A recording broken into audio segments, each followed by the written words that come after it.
Hello students, let us see Civics chapter 3rd Features of the Constitution. Federalism.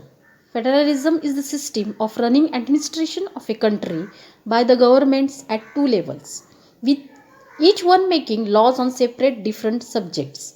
Federal system of government is adopted in countries like India with large territories and huge population.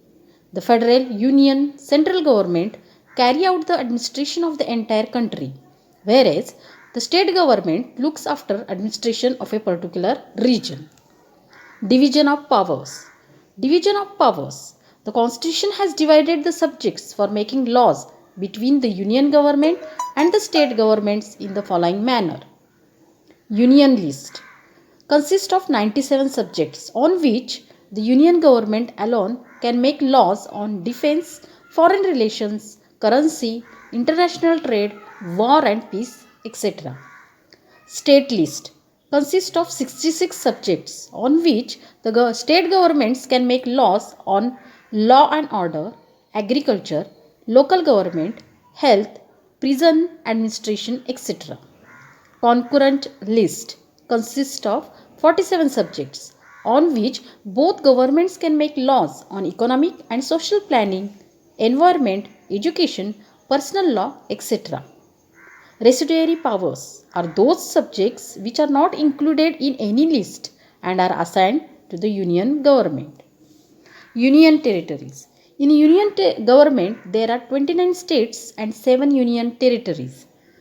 New Delhi, Daman and Diu, Pondicherry, Chandigarh, Dadra and Nagar Haveli, Andaman and Nicobar Islands, Lakshadweep are the 7 union territories. They are controlled by the union government.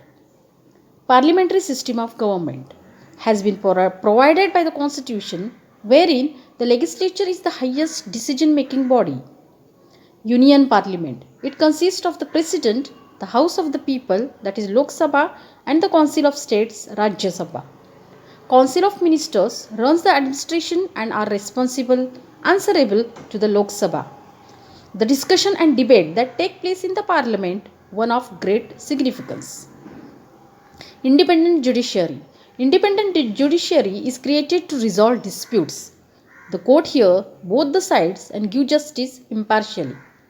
The judges are appointed by the President. It is not easy to remove judges. Single citizenship, that is, Indian citizenship is granted to all Indians by the constitutions. Amending the Constitution. Amendment to the Constitution can be made by Parliament according to the procedure laid down in the Constitution. It is only after giving careful consideration.